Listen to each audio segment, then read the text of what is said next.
고민을 했어요. 추수감사주일인데 감사절 설교를 해야 될 것인가, 아니면 우리가 하나님을 찾는 거에 대해서 살펴보고 있는데 하나님을 찾는 거에 대해서 설교를 할 것인가 하다가 그냥 하나님을 찾는 거에 대한 설교를 준비했습니다.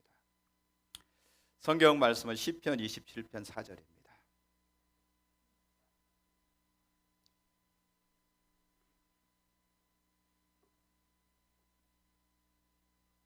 시편 27편 4절, 우리 한 목소리로 같이 읽도록 하겠습니다. 내가 여호와께 바라는 한 가지 일, 그것을 구하려니 곧 내가 내 평생의 여호와의 집에 살면서 여호와의 아름다움을 바라보며 그의 성전에서 사모하는 그것이라. 아멘. 우리가 지난주에 이 부분에 대해서 살폈는데 오늘은 이제 하나님을 찾는 구체적인 내용들에 대해서 살펴볼 건데 한 4주에 걸쳐서 살펴볼 겁니다. 오늘 첫 번째 시간으로 자세에 대한 영역에 대해서 살펴보려고 합니다.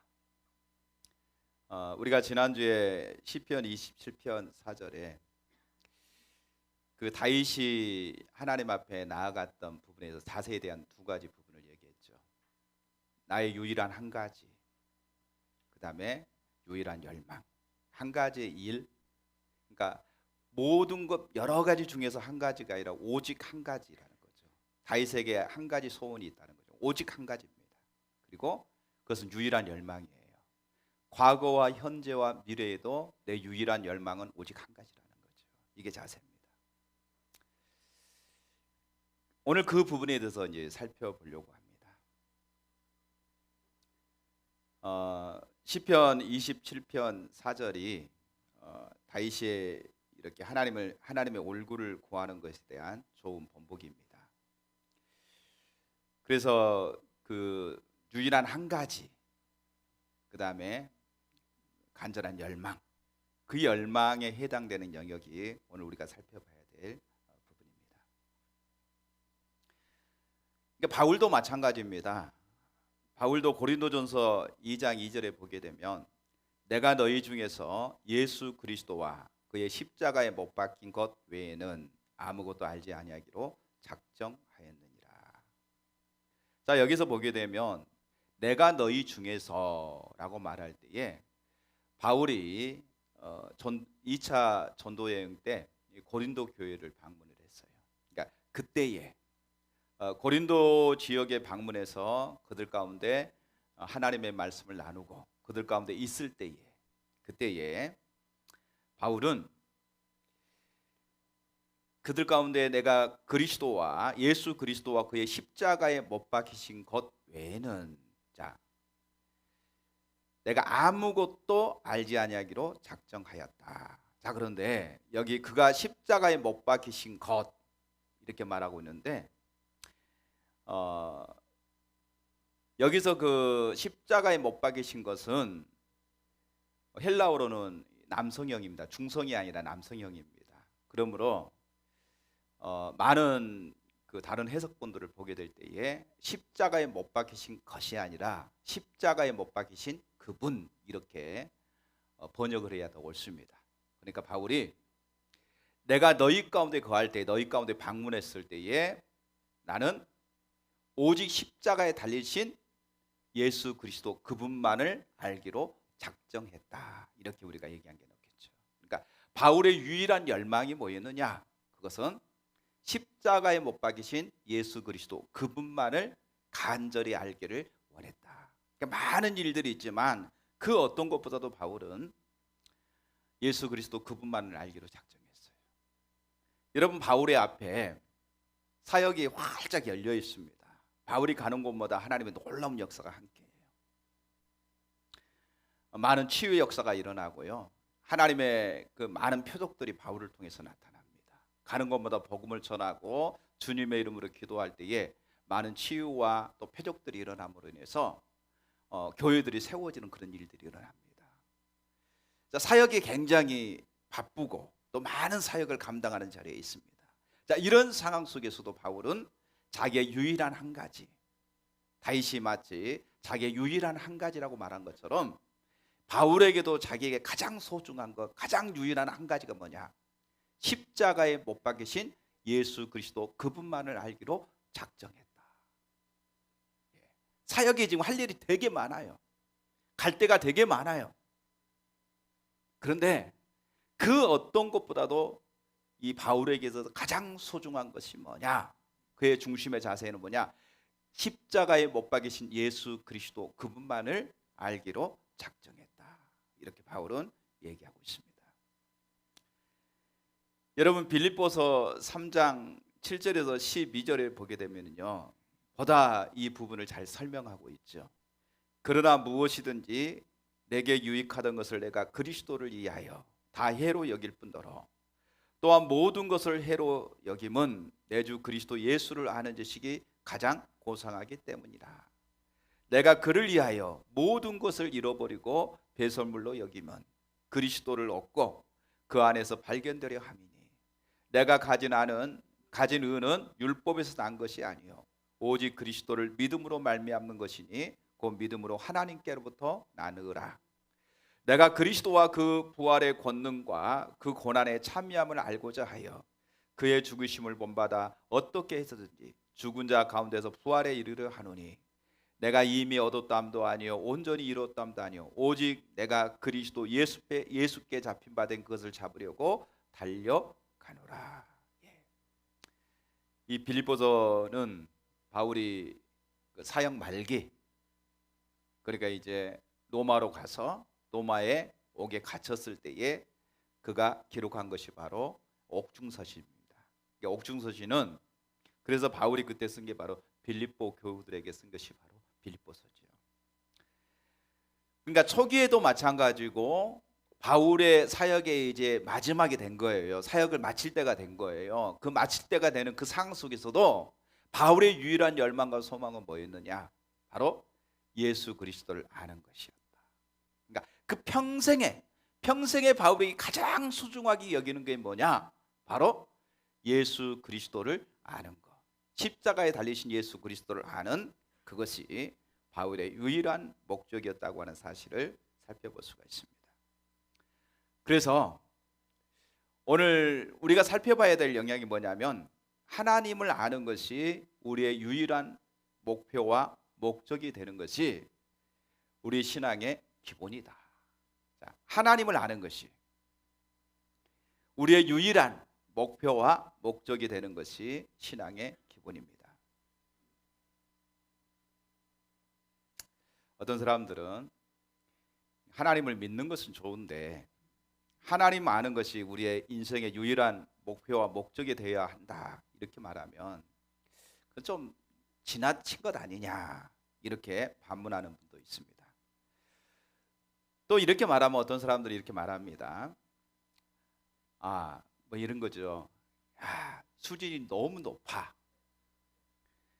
마치 우리는 초등학생인데 대학생에게 가르치는 공부를 하는 것 같아. 너무 어려워. 이렇게 얘기합니다. 하나님과 친밀함, 하나님의 얼굴을 구해야 된다. 하나님이 우리의 삶의 유일한 열망, 유일한 목적, 목표가 돼야 된다 이렇게 말하면 고차원적으로 생각을 해요. 고차원적으로. 우리는 유치원 다녀야 되는데 마치 대학생 공부를 하는 것처럼 너무 어렵다. 여러분도 그렇게 생각하시나요? 그런데요, 이것은 아주 기본적인 겁니다.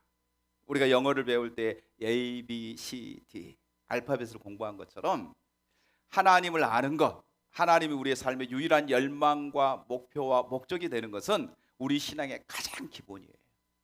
여기서부터 시작되는 거예요. 여기서부터 시작되는데 왜 우리가 이게 너무나 어렵다, 고차원적이다 이렇게 생각하냐면요, 우리의 신앙이 너무나 지금 그릇된 자리에 있기 때문에, 출발점이 지금 다르기 때문에 이것을 고차원적으로 생각하는 거예요. 하나님과의 친밀한 교제, 하나님 알고 하나님을 사랑하는 것이 가장 기본적인 신앙의 출발점이라고 하는 사실을 저와 여러분이 기억해야 됩니다. 우리의 신앙은 하나님과 친밀한 교제입니다. 그래서 요한일서 1장 3절에 보면 이렇게 말합니다. 우리가 보고 들은 바를 너희에게 전함은 너희로 우리와 사귐이 있게 하려 함이니 우리의 사귐은 아버지와 그의 아들 예수 그리스도와 더불어 누림이라. 자, 여기서 보니까 요한 사도는 바로 신앙은 뭐냐? 하나님과 사귐이다. 하나님과 친밀한 사귐이라고 얘기하고 있습니다. 그러면서 1장 6절에 보니까 이렇게 말하죠. 만일 우리가 하나님과 사귐이 있다 하고, 그러니까 하나님과 사귄다는 거, 신앙은 뭐냐? 하나님과의 인격적인 사귐이다. 그러나 하나님과 사귐이 있다 하고 어둠에 행하면 거짓말을 하고 진리를 행하지 아니함이거니와. 하나님과의 인격적인 교제 안에 있으면서 우리가 하나님 빛이잖아요.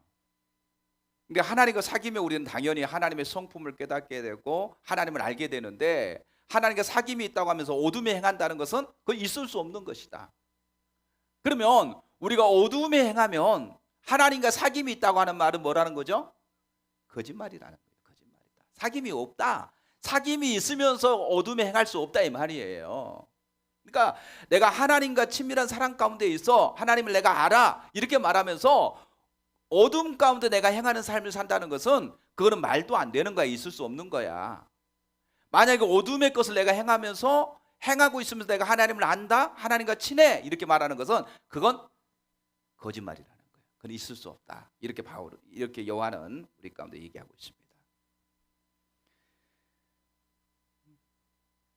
그러면서 요한 1서 2장 4절에는 이렇게 말합니다. 그를 아노라 하고 하나님을 안다. 다시 하나님과 사귄다. 이 말은 다시 말한다고 하면 뭐냐면 내가 하나님을 알아. 하나님 아는 것을 얘기하는 거죠. 내가 하나님을 알아. 하나님 그를 아노라 하고 그의 계명을 지키지 아니하는 자는 거짓말하는 자요 진리가 그 속에 있지 아니한다. 다시 말하면 하나님과 사귐, 하나님을 안다고 하는 것은 곧 하나님의 계명을 지키는 것이다. 하나님의 진리 가운데 거하는 것을 말하고 있습니다. 자, 성경에서 하나님을 안다는 말은 하나님과 친밀하게 동행하는 삶을 통해서 하나님의 성품, 하나님의 의도를 아는 것을 말합니다. 그러니까 하나님을 알다라고 말할 때 그 하나님의 성품을 아는 거예요. 하나님이 어떤 하나님인가를 아는 것이고, 그 다음에 하나님의 마음에 있는 우중과 우도를 아는 것을 말합니다. 그래서 예수님께서도 요한복음 17장 3절에서 영생에 대해서 말할 때에 이렇게 말합니다. 영생은, 구원받는 것은 이렇게 말하는 거죠. 곧 유일하신 참 하나님과 그의 보내신 자 예수 그리스도를 아는 것이다. 예, 아는 거라고 얘기하고 있습니다. 그러니까 하나님을 알아야 되는 거죠. 그러니까 사귐이 있다는 것을 아는 거예요. 하나님의 어떤 분인가를 이론이 아니라 이론을 바탕으로 해서 실제로 그 하나님을 아는 것입니다. 그 하나님을 아는 거예요. 그래서 영생은 참 하나님과 그의 보내신 자 예수 그리스도를 믿는 것이라고 말하고 있지 않고요, 아는 것이다 이렇게 표현하고 있습니다. 여러분, 우리가 어떤 인격체와를 우리가 이렇게 서로 간의 관계를, 진정한 관계를 맺으려고 한다면요, 서로 간의 상대방의 그 어떤 목적에 같은 뜻을 가져야 됩니다. 만약에 진정한 어떤 친밀한 관계가 되려고 한다면, 예를 들어서 어제 이제 다빈이가 결혼했잖아요. 다빈이라고 하기는 이제 다빈군. 다빈 형제가 결혼을 했어요. 뭐 결혼하면 이제 어른이 되니까 이제 존칭을 해줘야죠. 결혼을 했어요. 그러면 부부가, 남녀가 만나서 결혼을 하는데 어떤 조건을 보고 그 사람 자체를 좋아하기보다는 그 사람의 조건을 보는 거죠. 아, 직장이 좋으니까, 돈을 잘 버니까, 이 사람은 뭐가 있으니까 이 사람은 나한테 유익이 되겠다, 이렇게 해서 결혼을 한다고 한다면 이 관계가 오래 가겠습니까? 오래 못 가겠습니까? 서로 살기는 하겠죠. 이혼하기 전까지 살기는 하겠지만 이 관계가 오래 지속되지 못해요. 친밀함에 가지 못해요. 그 관계가 오래되려고 한다면은요, 서로 간의 인격끼리 서로 간에 사랑해야 돼요. 나는 네가 좋고 나도 네가 좋아. 이런 관계가 돼야 된다는 거죠. 너의 조건이 아니라 네 자체가 나는 좋아. 나는 너를 사랑해. 이 관계가 돼야만이 어떤 어려움, 어떤 상황, 어떤 위기가 와도 이게 흔들리지 않는 거예요. 그러니까 오래 가는 것이죠. 근데 이 관계가 안 되고 조건을 따라서 같이 이렇게 맞추다 보면은 마음이 따로따로 노는 거예요. 따로따로. 오래 가지는 못해요. 그러면 그 가정이 행복하겠어요? 행복하지 않겠어요? 행복하지 않죠. 불행하죠. 왜? 대화가 단절하고 마음이 나누어졌고, 그러니까 따로따로 노는 거예요. 따로따로. 상대방의 목적이 같은 목적을 가져야 되는데, 나도 저 사람의 인격이 저 사람이 좋다, 난 저 사람을 사랑한다, 나도 저 사람을 사랑한다, 이게 돼야만이 이 관계가 더 친밀해지고 더 깊이 알게 되고 사랑이 커져가는 거예요. 근데 그러지 아니하고 어떤 조건에 따라서 그 사람을 대한다고 한다면 그건 오래가지 못하는 거죠. 하나님과의 관계도 마찬가지입니다. 우리가 하나님 그분이 우리 삶의 목적이 돼야 되는 거예요. 하나님 그 자체가 내 삶의 목적이 돼야 되는 겁니다. 나는 하나님이 너무나 사랑스럽고 하나님 너무나 존귀하고 하나님이 너무나 좋다, 하나님이 내 삶의 유일한 열망과 소망과 목적이다, 이렇게 말할 때에 하나님은 우리 중심을 아시는 하나님이기 때문에 친밀한 교제가 되어지게 되고 하나님과의 더 깊은 교제 가운데 들어갈 수 있습니다. 근데 그 자리로 가지 아니하면은 실제적으로 하나님과의 친밀한 교제 가운데 나가지 못합니다. 그래서 예수님께서도 마태복음 22장 37절에서 38절에 보면은 이렇게 말합니다. 예수께서 이르시되 내 마음을 다하고 목숨을 다하고 뜻을 다하여 주 너의 하나님을 사랑하라 하셨으니, 이것이 크고 첫째 되는 계명이요. 예. 마음을 다하고 목숨을 다하고 뜻을 다하여 주 너의 하나님을 사랑하라. 이것이 첫째 되는 계명이라. 하나님을 사랑하라. 사랑하는데 어떻게 사랑하라고요? 마음을 다하고 뜻을 다하고 목숨을 다해서 사랑하라. 뜻을 다해서 사랑하라는 거예요. 그러니까 너희 모든 것이 하나님이 너의 목적 되게 하라, 이 말이에요. 그러니까 하나님을 전 존재로 사랑하라, 하나님께 올인하라, 이렇게 말하고 있는 것이죠.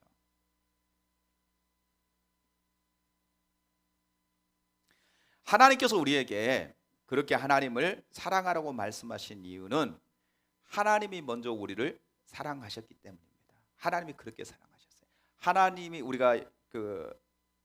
하나님이 세상을 이처럼 사랑하사 독생자를 주셨으니 이는 저를 믿는 자마다 멸망치 않고 영생을 얻게 하려 하심이니라. 하나님이 우리를 사랑하셔서 우리를 구원하시기 위해서 이 땅에 예수 그리스도를 보내주셨어요. 그리고 우리의 모든 죄를 예수님께 담당하게 하시고 우리를 그 죽음에서, 사망에서 우리를 구원해 주셨습니다. 여러분, 내가 먼저 하나님을 사랑한 것이 아니라 하나님이 자신의 모든 것으로 우리를 먼저 사랑해 주셨습니다. 그리고 하나님이 이렇게 말합니다. 내가 너희를 사랑한 것처럼 너희도 서로 사랑하라. 내가 너희를 사랑한 것처럼 너희도 온 마음을 다해서 나를 사랑하라. 이렇게 말하고 있는 거예요. 요한일서 4장 9절에서 10절에 보면 이렇게 말합니다. 하나님의 사랑이 우리에게 이렇게 나타난 바 되었으니 하나님이 자기의 독생자를 세상에 보내심은 그로 말미암아 우리를 살리려 하심이라. 사랑은 여기 있으니 우리가 하나님을 사랑하는 것이 아니요 하나님이 우리를 사랑하사 우리 죄를 속하기 위하여 화목 제물로 그 아들을 보내셨습니다. 하나님이 먼저 우리를 사랑하셨습니다. 그리고 하나님이 이렇게 말합니다. 내가 너희를 사랑한 것처럼 너희도 나를 사랑하라. 온 마음을 다해서, 온 뜻을 다해서, 목숨을 다해서 나를 사랑하라. 그러면 여러분, 우리가 이런 말씀들을 쭉 이렇게 보게 될 때에 우리가 하나님 아는 것이 우리의 유일한 열망과 또 목적과 목표가 되는 것은 그건 지나친 것도 아니고요, 높은 수준의 것도 아닙니다. 그래서 너무나 당연한 것입니다. 하나님이 나를 사랑하셨어요. 죽었던 내 영혼을 살려주셨습니다. 나를 위해서 당신의 아들을 십자가에 못 박아 죽기까지 나를 사랑하셨습니다. 하나님이 우리에게 모든 것을 다 주셨습니다. 그리고 하나님이 이렇게 말합니다. 너도 나를 사랑하라. 이건 너무나 당연한 거죠. 너무나 당연한 거죠. 그리고 이거 높은 수준의 것도 아니에요. 마땅히 우리가 하나님을 전존재로 사랑하는 자리에 있어야 됩니다. 하나님이 우리를 사랑하셨기 때문에.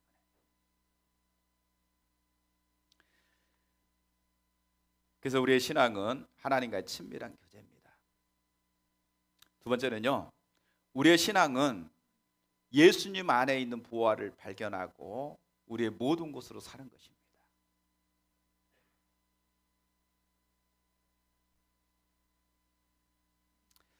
자, 예수님을 아는 것이 우리의 유일한 목표와 목적이 되는 것이 우리 신앙의 가장 기본적인 것인데, 또 하나의 이유는 뭐냐면 우리 신앙은 예수님 안에 있는 보화를 발견하고 그것을 우리의 모든 곳으로 사는 것이기 때문입니다. 자, 마태복음 13장 44절에서 46절 말씀 볼게요. 천국은 마치 밭에 감추인 보화와 같으니 사람이 이를 발견한 후 숨겨두고 기뻐하며 돌아가서 자기의 소유를 다 팔아 그 밭을 샀느니라. 또 천국은 마치 좋은 진주를 구하는 장사와 같으니 극히 값진 진주 하나를 발견하며 가서 자기의 소유를 다 팔아 그 진주를 샀느니라. 밭에 감추인 보화나 진주는 같은 내용입니다. 여기서 하나님 나라는 가장 값진 것이다 라고 얘기하고 있습니다. 그리고 하나님 나라를 우리의 모든 곳으로 사야 된다고 말하고 있습니다. 하나님 나라는 하나님의 왕적인 통치를 얘기합니다. 하나님의 통치와 주권을 의미합니다. 그래서 왕적인 하나님의 통치 또는 하나님 나라의 왕이신 예수 그리스도가 가장 값진 보화고 가장 값진 진주라고 얘기하고 있습니다. 그리고 우리가 그분을 믿는다는 것, 예수 그리스도를 믿는다는 것은 우리의 모든 것으로 그분을 사는 것이라고 표현하고 있습니다. 보세요. 예수님이 가장 값진 진주예요. 예수님이 가장 값진 보화예요. 다시 말하면 하나님의 나라가 가장 값진 보화고 가장 값진 진주입니다. 그리고 우리는 그 하나님의 나라를, 또 그 하나님의 나라의 왕 되신 예수 그리스도를 우리의 모든 것으로 사라고 말하고 있어요. 사라고 말하는 말은 다른 말로 하면 믿으라는 말이에요. 예수님을 믿어야 된다라고 얘기하고 있죠. 근데 예수님은 어떻게 믿느냐? 너의 모든 것으로 온전하게 예수 그리스도를 믿어라 이렇게 말하고 있어요. 이것을 다른 말로 하면 너희 모든 것으로 예수 그리스도를 사라 이렇게 표현하고 있는 겁니다. 자, 그러면 여기서 중요한 부분이 이제 두 가지를 살펴볼게요. 하나는 뭐냐면 우리의 신앙은 예수 그리스도 안에 있는 하나님의 보화를 발견하는 데부터 시작됩니다. 그러니까 보화를 발견해요. 보화가 뭔가를 알아야만이 살 수가 있기 때문에 보화를 발견해야 됩니다. 여러분, 보물을 보물로 보지 못하면은요, 그걸 사지 못해요. 중요한 것은 그게 보물이라고 하는 사실을 발견해야 되죠. 가치를 알아야죠. 가치를 모르면은요, 절대로 거기에 투자를 못 하는 거예요. 어제 이제 결혼식장에 가면서 같이 결혼식장에 가던 성도님들과 같이 얘기를 했어요. 예전에 여기가 전부 다 미나리 밭이고 또 우리 교회 이 근방 여기는 전부 다 미나리 밭이라고 했던가요? 배밭이라고 했던가요? 뽕나무 밭이 뭐 등등 그렇게 했어요. 그런저런 얘기했어요. 그래서 우리 진고사님이 그랬던 것 같아요. 여기다가 용마르고개 거기다가 우리 어머니가 땅을 사놨으면 살아생전에 그렇게 해서 우리가 이렇게 안 살 텐데. 알았으면 다 했겠죠. 알았으면.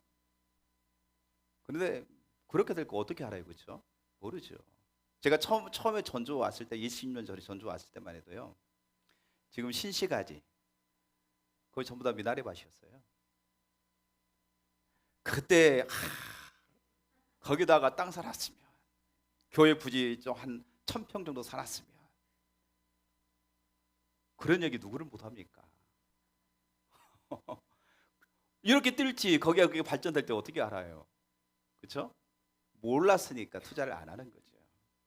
알면, 그 가치를 알면 투자를 하겠지요. 그러니까 우리가 이런 얘기 하는 거죠. 진짜가 뭐냐면 그 가치를 아는 거죠. 아, 어디가 개발되고 어느 땅값이 오른다 알면 빚을 내서라도 투자를 할 텐데, 뭐 요즘 사람들 주식 투자 많이 하잖아요. 아, 어떤 주식이 그냥 막 오른다 알면 그 주식을 샀을 텐데, 알면 안 팔았을 텐데, 뭐 이런 얘기 하는 거죠. 알면 빨리 팔았을 텐데. 근데 문제는 몰라. 모르기 때문에 그냥 우왕좌왕 하는 거죠. 결론적으로 문제는 뭐냐면요, 그 가치를 안다는 것이 매우 중요합니다. 가치를 알게 되면요 올인하게 돼 있어요. 가치를 모르기 때문에 올인을 못 하는 겁니다. 마치 여기서 지금 밭에 감추인 보화, 또 가장 값진 진주, 이 보화와 진주가 같은 의미를 가지고 있는, 이게 하나님의 나라, 또 하나님 나라의 왕 대신 예수 그리스도를 의미하는데, 그 보화와 진주의 가치를 아는 사람, 그 가치를 안다고 한다면 주인이 이렇게 말하는 거죠. 이 보화, 이 밭을 제게 파십시오, 이 진주를 제게 파십시오라고 말할 때에 너의 모든 것으로 이 밭을 사라, 이 진주를 사라 라고 한다 할지라도 알겠습니다, 사겠습니다, 이렇게 반응하는 거죠. 그런데 그 가치를 모르면 아이고 너무 비싸요. 마치 부자 관원이 예수님 앞에, 선한 선생님이요, 제가 어떻게 하만이 영생을 얻을 수 있습니까? 그래서 계명을 지키라. 다 지켰는데요, 너에게 한 가지 부족한 것이 있다. 너의 재산을 가난한 사람들에게 나누어 주고 너는 나를 따르라. 그랬더니 심히 금심하면서 돌아가더라, 이렇게 말합니다. 다시 말하면요, 예수 그리스도 안에 있는 그 보화의 가치를 알았어요, 몰랐어요? 몰랐지요. 몰랐기 때문에 예수님을 두고 그냥 심히 근심하면서 돌아간 겁니다. 그러나 가치를 아는 사람은요, 자기의 모든 것을 두고 예수님을 쫓아가는 겁니다. 마태복음 16장 16절에서 18절에 보면, 시몬 베드로가 대답하여 이르되 주는 그리스도시요 살아계신 하나님의 아들이시니이다. 예수께서 대답하여 이르시되 바요나 시몬아, 네가 복이 있도다. 이를 내게 알게 한 것은 혈육이 아니요 하늘에 계신 내 아버지시니라. 내가 내게 이르노니 너는 베드로라. 내가 이 반석 위에 내 교회를 세우리니 음부의 권세가 이기지 못하리라. 자, 우리가 알다시피 그런 베드로의 신앙 고백에 대해서 얘기하고 있습니다. 예수님께서 제자들에게 묻습니다. 사람들이 인자를 누구라고 하더냐? 뭐 선지자 중에 한 분이라고 얘기합니다. 세례 요한이 다시 왔다고 합니다. 이사야가 먼저 와야 되는데 이사야라고도 얘기합니다. 별 얘기들이 쭉 나옵니다. 예수님께서 제자들에게 묻습니다. 그러면 너희는 나를 누구라고 생각하느냐? 그때 시몬 베드로가 대답합니다. 주는 그리스도시요 살아계신 하나님의 아들이십니다. 주는 그리스도시요 살아계신 하나님의 아들이십니다. 예수님이 이렇게 말합니다. 시몬아, 네게 복이 있도다. 이것을 알게 한 것은 혈육이 아니라 하늘에 계신 아버지께서 너에게 눈을 열어서 알게 했다. 다시 말하면 예수 그리스도가 누구인가를 그에게 알게 했고, 알게 했기 때문에 베드로는 자기의 모든 것을 걸고 예수님을 따라갈 수 있었다라고 얘기하고 있습니다. 가치를 아는 거예요. 예수 그리스도가 누구인 것을 알게 되는 것이죠. 우리가 요한복음 6장에 보게 되면요, 요한복음 6장은 예수님이 생명의 떡인 것을 얘기하고 있습니다. 오병이의 놀라운 기적을 베푸셨습니다. 그리고 예수님께서 이제는 제자들을 먼저 보내고 한적한 곳에 기도하시러 가셨죠. 어제 떡을 먹었던 사람들이 어제 모였던 장소로 다시 왔습니다. 근데 예수님이 계시지 않아요. 그래서 급히 배를 타고 건너편으로 건너갔습니다. 그렇게 예수님을 찾습니다. 찾다가 그들이 어디서 예수님을 만나냐 하면은, 예수님이 그 해당에서 예수님이 가르칠 때 예수님을 그들이 만나게 됩니다. 만난 다음에 그들이 너무나 반가워서 예수님께 이렇게 말합니다. 선한 선생님, 예수님 언제 여기에 오셨습니까? 그렇게 말할 때 예수님께서 그들에게 이렇게 말하죠. 너희가 내게 온 것은 떡을 먹고 배부른 까닭이요 표적을 본 까닭이 아니다. 이렇게 말하면서 예수님이 바로 자신이 생명의 떡이다 이렇게 말씀하신 거죠. 자, 그랬더니 그들이 이 말씀이 너무 어렵다 그러면서 예수님을 다 떠나갑니다. 그러니까 예수님 생명의 떡이라고 얘기했어요. 그랬더니 사람들이 이 말씀을 누가 깨달을 수 있느냐, 이 말씀 너무 어렵다 그러면 다 돌아가 버린 거예요. 자, 예수님이 제자들한테 묻습니다. 너희도 가겠느냐? 라고 예수님이 묻습니다. 그랬더니 제자들이 뭐라고 말합니까? 특별히 베드로가 이렇게 말합니다. 요한복음 6장 68절에 보니까 시몬 베드로가 대답하되 주여 영생의 말씀이 주께 있사오니 우리가 누구에게로 가오리까? 우리가 주는 하나님의 거룩하신 자인 줄 믿고 알았사나이다. 자, 예수님 안에 영생의 말씀, 바로 예수님이 하나님의 아들이고 예수님이 우리의 구원자인 것을 알았다는 것이죠. 예수님이 생명의 떡인 것을 아는데 우리가 누구에게로 가겠습니까? 다른 사람들은요, 예수님이 우리의 구원자, 예수님이 바로 영생의 말씀이라고 하는 사실을 봤을까요? 못 봤을까요? 놀라운 기적들을 경험했음에도 불구하고 그들은 예수 그리스도의 가치를 몰랐어요. 그래서 예수님을 떠나갑니다. 그런데 예수님의 제자들은요, 그걸 알았어요.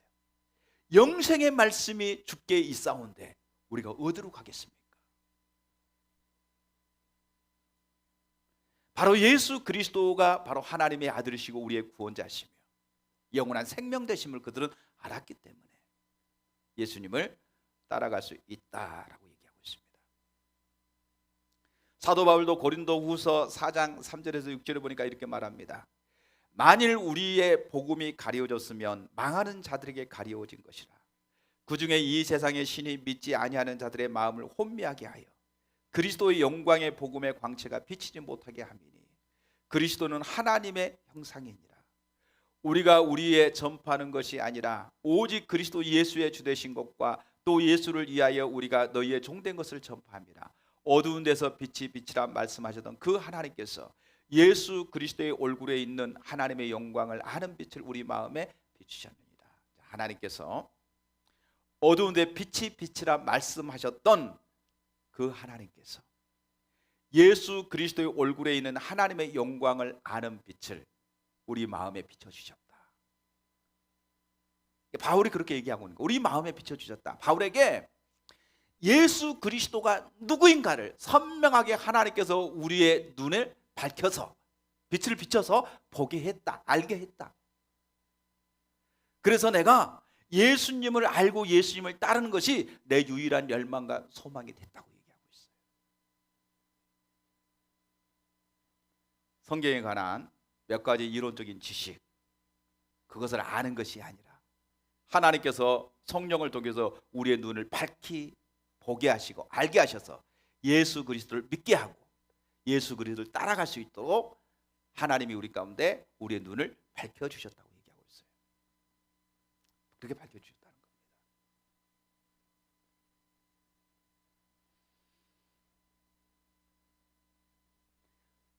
반면에 요한복음 6장에 나오는 많은 사람들은요, 예수님이 가장 값진 보화와 진주인 것을 그들은 보지 못한 사람들입니다.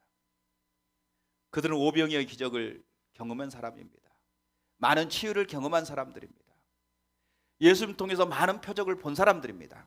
그럼에도 불구하고 그들은 예수님을 발견하지 못했습니다.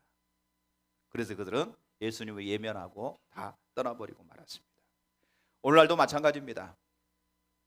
오늘날도 많은 사람들이 정기적으로 교회에 나오고 또 봉사도 하고 또 나름대로 사모하는 마음도 가지고 기도도 열심히 하고 이런저런 어떤 신앙적인 어떤 경험도 합니다. 그럼에도 불구하고 그런 경험들을 함에도 불구하고 예수 그리스도 안에 있는 그 보화를 발견하지 못하는 사람들이 많습니다. 예수 그리스도가 우리의 진정한 보화, 참된 보화라는 것을 발견하지 못했기 때문에 그렇게 예수님 앞에 기도하고 또 예수님을 찾으면서도 불구하고 우리의 유일한, 여기서 중요한 거죠, 우리의 유일한 예수님을 아는 것이 우리의 유일한 목표와 목적이 되는 삶을 살지 않습니다. 나름대로 경험이 있어요. 체험이 있어요. 기도 응답에 대한 경험도 있고요. 여러 가지 치유에 대한 경험도 있어요. 그런 경험들을 했음에도 불구하고 예수님이 우리의 가장 값진 보화요 진주라고 하는 사실을 발견하지 못한다는 거예요. 만약에 발견했다고 한다면 모든 것을 버려두고 주님을 쫓을 텐데, 모든 것을 버려두고 주님을 쫓았다는 것은 뭐냐면 예수님을 아는 것이 우리의 유일한 열망과 목표와 목적이 되는 그 자리로 나갈 텐데, 그 자리로 나가지 아니한 것은 예수님이 우리의 가장 값진 보화요 진주인 것을 발견하지 못하는 거죠. 여러분, 요한복음 6장에서 예수님을 따랐던 사람들은 많은 경험을 했습니다. 직접 예수님께서 오병이어의 기적을 베푸시는 그 현장 가운데 있었습니다. 예수님께서 많은 병자들을 치유하신 그 현장 가운데 그들이 있었습니다. 어떤 사람들은 예수님 앞에 치유를 받은 사람들도 있었을 것입니다. 그런데도 불구하고 그리스도 예수 안에 있는 참다운 보화를 보지 못한 사람들은 예수님을 예배하고 예수님을 떠나버려요. 그러나 그 예수님이 참다운 보화요 참다운 진주인 것을 아는 사람은, 영생이고 생명인 것을 아는 사람은 자기의 모든 것을 다 걸고 예수님을 따라가는 겁니다. 베드로처럼, 예수님의 제자들처럼. 여기서 중요한 게 그거죠. 보느냐 보지 못하느냐. 소도에 그랬잖아요. 가치를 알면, 그 가치를 안다고 한다면 투자할 텐데 가치를 모르니까 투자를 못하는 거예요. 지금도 마찬가지죠. 지금은 이제 이제 오를 때 다 올랐기 때문에 어디 뭐 투자할 것도 없어. 10년 후에 보면 그때 그 가치를 알았어야 되는데, 그럼 투자했을 텐데. 그런 얘기 또 할 거예요, 우리는. 그렇죠? 가치를 몰라. 지금은 어디에다 투자하는 것이 진정한 뭐라 그럴까요? 돈을 벌 수 있는 그런 어떤 가치를 지금도 우리가 딱 본다. 앞으로 이거 3년 후에는 이게 10배로 뻥튀기 한다. 가치를 하면 어떻게 하겠어요? 지금 금리도 싼데 막 빌릴 때 다 빌려가지고 투자하겠죠.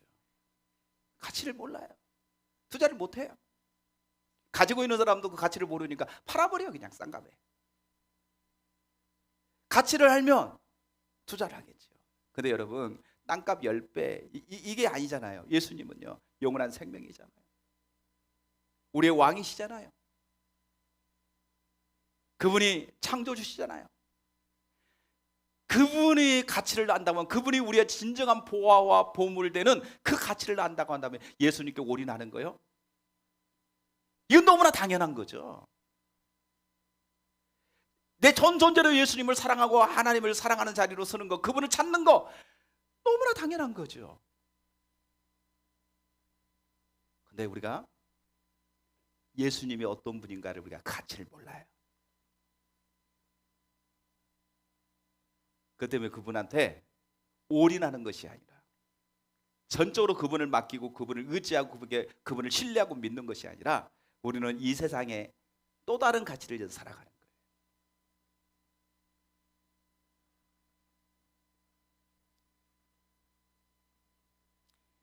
여러분, 그래서 이 가치를 아는 것이 매우 중요하고요. 그렇게 가치를 아는 사람은요, 자기의 모든 것으로 예수님을 사게 돼 있습니다. 아멘. 예. 예수님 안에 있는 보화를 모든 것으로 사게 돼 있습니다.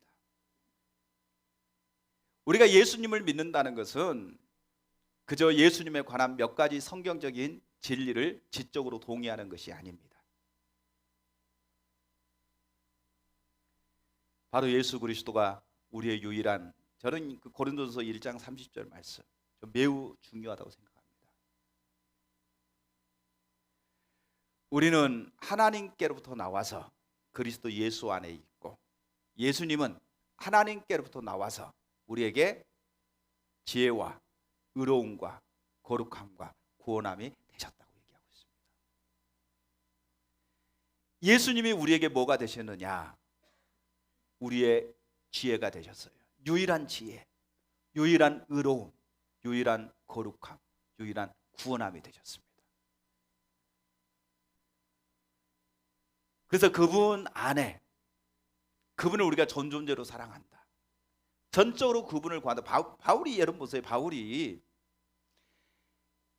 자기가 사역이 지금 활짝 열려 있는데, 사역이 지금 아주 많고 가야 될 것도 많고 할 일도 많은데, 바울은 자기의 유일한 열망과 소망이 십자가에 못 박히신 예수 그리스도, 그분을 아는 것이라고 고백하고 있나 보세요.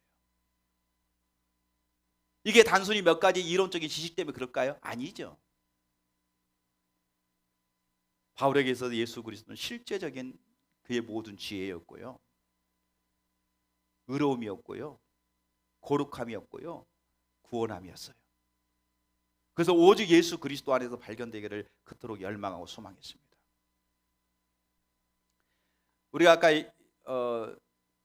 봤는데 빌립보서 3장 7절에서 9절 다시 한번 보겠습니다. 그러나 무엇이든지 내게 유익하던 것을 내가 그리스도를 위하여 다 해로 여길 뿐더러 또한 모든 것을 해로 여김은 내 주 그리스도 예수를 아는 지식이 가장 고상하기 때문이다. 내가 그를 위하여 모든 것을 잃어버리고 배설물로 여기면 그리스도를 얻고 그 안에서 발견되려 함이니 내가 가진 의는 율법에서 난 것이 아니요 오직 그리스도를 믿음으로 말미암은 것이니 곧 믿음으로 하나님께로부터 난 의라. 바울은 그가 모든 것들을 배설물로 여기고, 배설물처럼 여기고 가장 값진 보화 되시는 예수님을 얻기 위하여 그 안에서 발견되기 위해서 달려갔다, 이렇게 고백하고 있습니다. 그러니까 예수님만이 그의 유일한 열망과 목적이 됐다고 얘기하고 있습니다.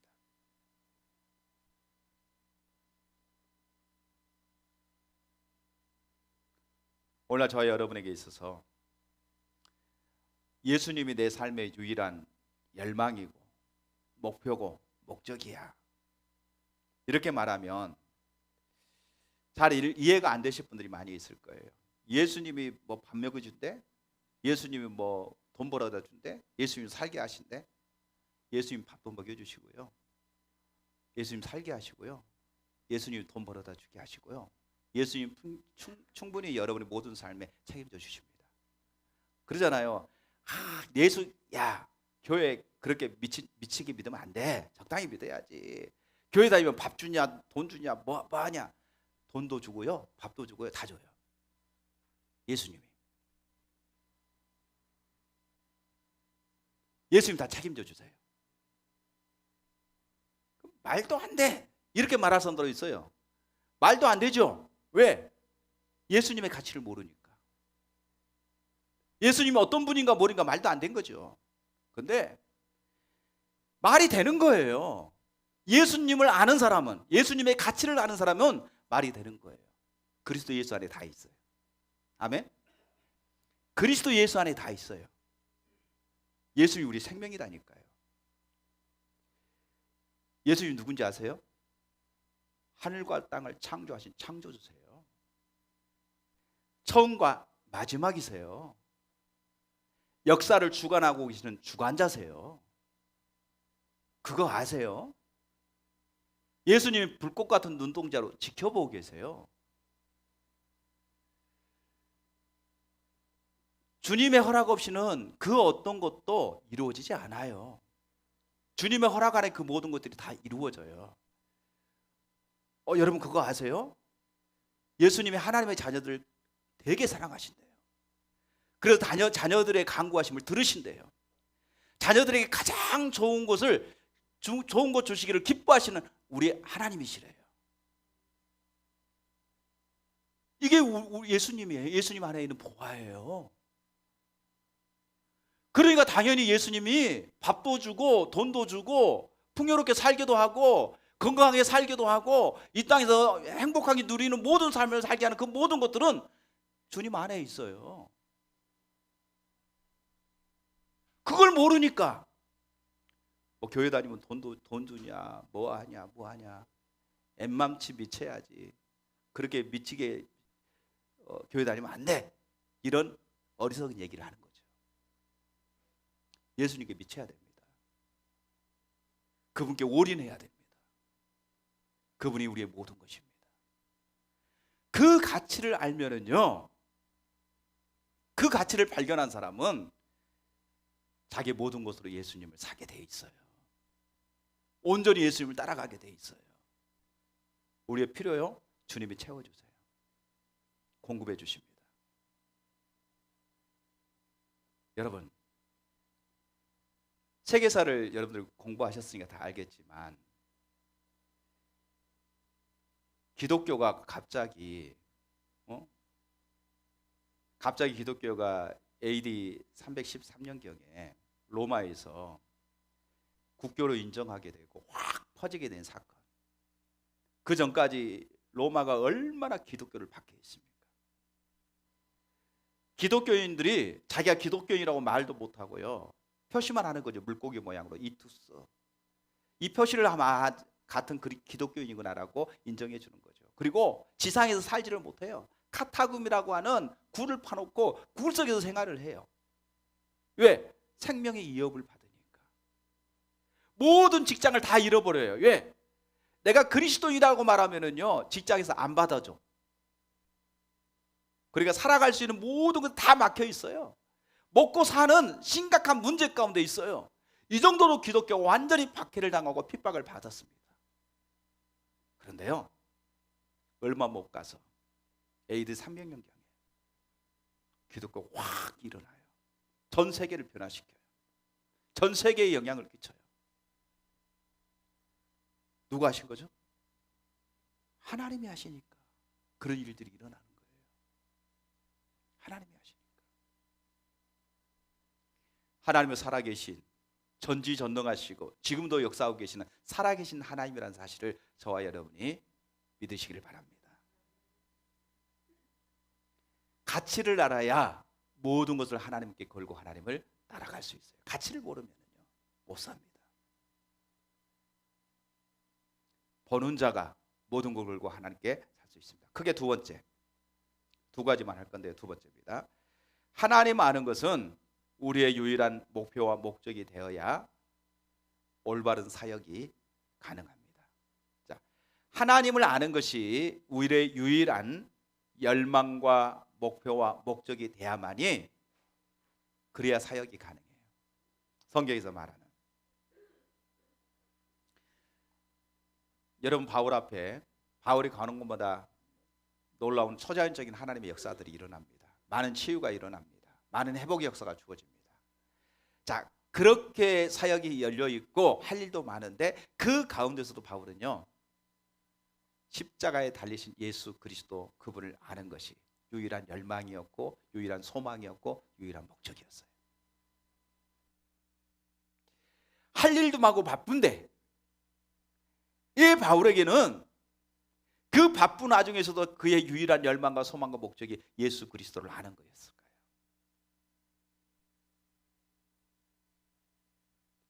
예수 그리스도가, 아까 제가 고린도전서 1장 30절에 얘기했잖아요. 나의 지혜며 의로움이며 거룩함이며 구원함이라고요. 예수 그리스도가 예수님과의 인격적인 교제 안에 있을 때에 예수님의 뜻, 의중, 의도를 깨닫게 되고 어떻게 사역해야 될지, 그 사역에 대한 실제적인 가르침이 예수 그리스도를 통해서 나타나기 때문에, 예수 그리스도를 통해서 우리에게 말씀하시기 때문에 바울은 예수 그리스도를 아는 것이 유일한 열망과 소망과 목적이었습니다. 사역이요, 우리가 주를 위해서 무엇을 열심히 하는 것이 사역이 아닙니다. 교회는 누가 세우시느냐? 이 땅의 영혼들을 누가 구원하느냐?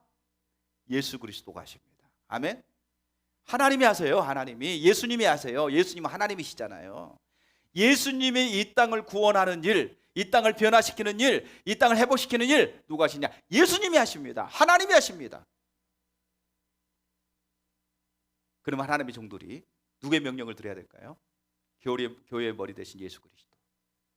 예수 그리스도의 명령을 듣고 예수 그리스도의 인도하심을 따라서 순종해 나갈 때 예수 그리스도가 능력을 통해서 그 일을 이루게 하시는 거죠. 바울이 능력이 있어서가 아니에요. 바울이 자기가 어떤 말을 잘해서도 아니고요, 바울이 능력이 있어서도 아니에요. 바울이 위대한 것은 뭐냐면은 바울이 철저하게 예수 그리스도께 붙어 있었기 때문에. 그는 전적으로 예수 그리스도, 자기 모든 삶을 예수님께 걸었기 때문에 예수님이 바울에게 지혜를 주시고, 예수님 바울에게 담대한 믿음을 주시고, 예수님 바울에게 하나님의 행하실 일들을 보게 하시고, 예수님이 바울이 그렇게 하나님의 행하실 보고 믿음으로 순종했을 때에 하나님의 능력이 바울을 통해서 나타났기 때문에 하나님의 역사가 이루어진 겁니다. 다윗이 위대한 거, 바울이 위대한 거, 모세가 위대한 거, 하나님의 사람들이 위대한 거, 그거는 뭐냐? 그들이 전 존재로 예수님을 샀기 때문에 그래요. 예수님을 알고 예수님을 사랑하는 것이 그의 유일한 열망과 목적이 되었기 때문에 그들이 위대한 겁니다. 왜? 주님의 손에 붙잡혀 있었기 때문에. 주님의 손에 붙잡혀 있었기 때문에. 우리도 마찬가지입니다.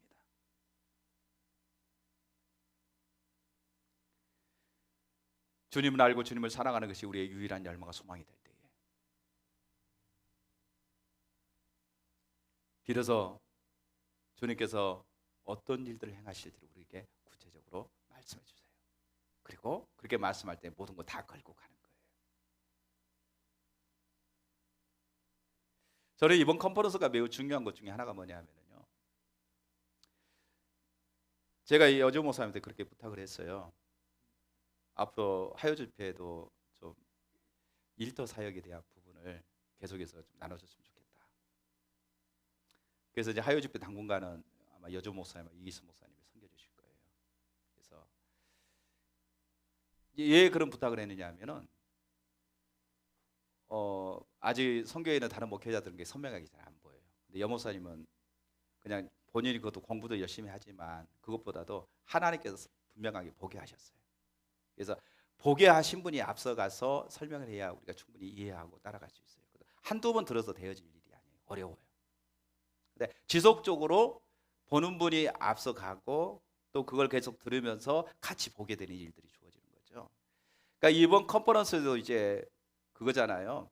하나님의 비전을 바라보고 과거, 현재, 미래죠. 과거에 하나님께서 처음 시작할 때 어떻게 시작하게 하셨고, 현재 우리가 어디에 있고, 미래에 하나님 우리를 어디로 이끌 것인가, 이런 부분들에 대해서 이제 볼 거죠. 근데 미래는 뭐냐? 지금 그 영역이죠. 일터 사역과 연관돼서 살펴봐야 될 영역이죠. 하나님께서 지금 우리를 현재 그리고 미래에 하나님이 그 부흥을 당겨서 하나님께서 어떤 일을 실제적인 일터에서 어떤 일들이 이루어질 것인가, 전전적으로 하나님 따라가는 것이 무엇인가를 십자가의 복음의 토대 안에서 일터 사역이 접목되어지는 이런 부분들에 대해서 살필 거예요. 그래서 이제 이런 부분을 살피기 때문에 이번 컨퍼런스가 굉장히 중요해요. 우리가 전체적으로 볼 수 있는, 또 우리가 나갈 수 있는 방향을 보는 그런 부분들이 이번에 같이 다루어지기 때문에 매우 중요한 부분들이죠. 이겁니다. 봐야 돼요. 보면 걸어요. 다 겁니다. 그리고 걸어서 그렇게 걸고 갈 때 누가 뒷받침하세요? 하나님의 영이, 성령님이 뒷받침함으로 사역이 이루어지는 겁니다. 교회 성장을 위해서 거는 게 아니에요. 이런 프로그램이 좋았기 때문에 건 게 아니에요. 하나님이 앞서가셔서 지금 하나님의 일을 하고 계시기 때문에 그것을 보고 자기의 모든 것을 거기에 거는 거예요. 그러면 하나님의 행하심을 본다는 게 뭡니까? 하나님과의 인격적인 교제 안에 머물러 있지 아니하면 어떻게 하나님의 행하심을 보겠어요?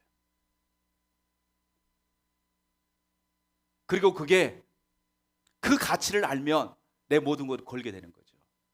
걸고 따라가는 거죠.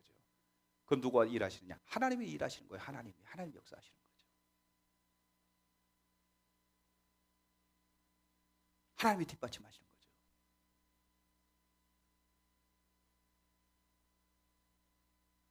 사역이요, 그렇게 되어지는 겁니다.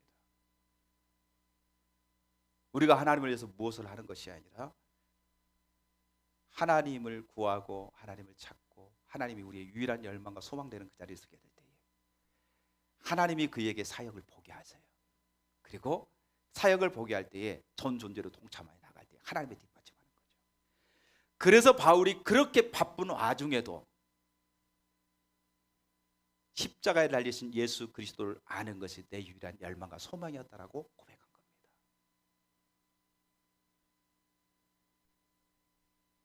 아멘. 예, 그게 사역입니다. 저와 여러분이 오늘 말씀을 정리하겠습니다. 주님을 아는 것이 우리의 유일한 열망, 목표, 목적이 되어지는 것.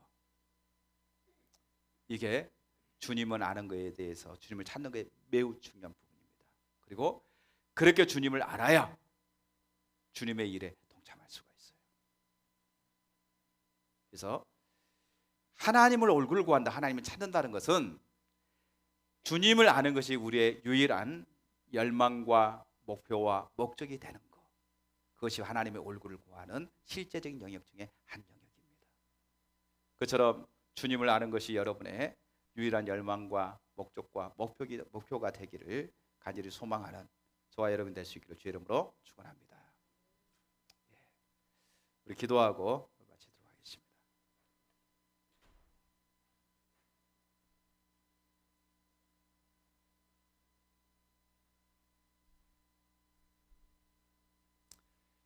주님, 주님을 찬양하고 주님을 예배합니다.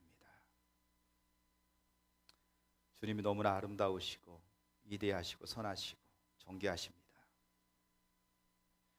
그리스도 예수 안에서 우리가 더 발견되고 발견되어지기를 원합니다.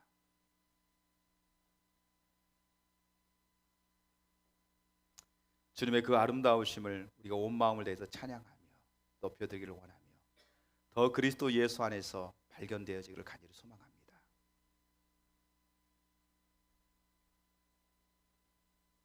아버지 하나님 감사합니다. 다윗에게 있어서 그의 유일한 한 가지 소원이 주님을 아는 것, 주님 안에서 발견되어진 것이요.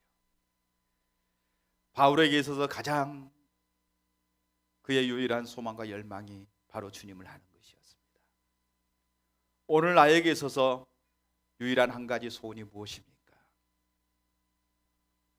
살아계신 예수 그리스도, 인격적인 예수 그리스도와의 친밀한 교제 안에서 더 주님을 아는 자리로 설 수 있도록 은혜를 부어주십시오. 그래서 주님을 따라갈 수 있는 믿음의 자녀들이 되어지도록 역사하여 주옵소서. 이제는 우리 주 예수 그리스도의 크신 은혜와 아버지 하나님의 크고 놀라우신 사랑과 성령님의 내주하시고 보호하시고 인도하시고 역사하시는 성령님의 역사가 주님을 아는 것이 우리의 유일한 열망과 소망과 목표와 목적이 되기를 간절히 소망하면서 그렇게 주님을 찾기를 열망하는 당신의 자녀들 머리머리에 가정과 교회와 나라와 민족과 열방 가운데 영원토록 함께하여 주시기를 간절히 축원하옵나이다. 아멘.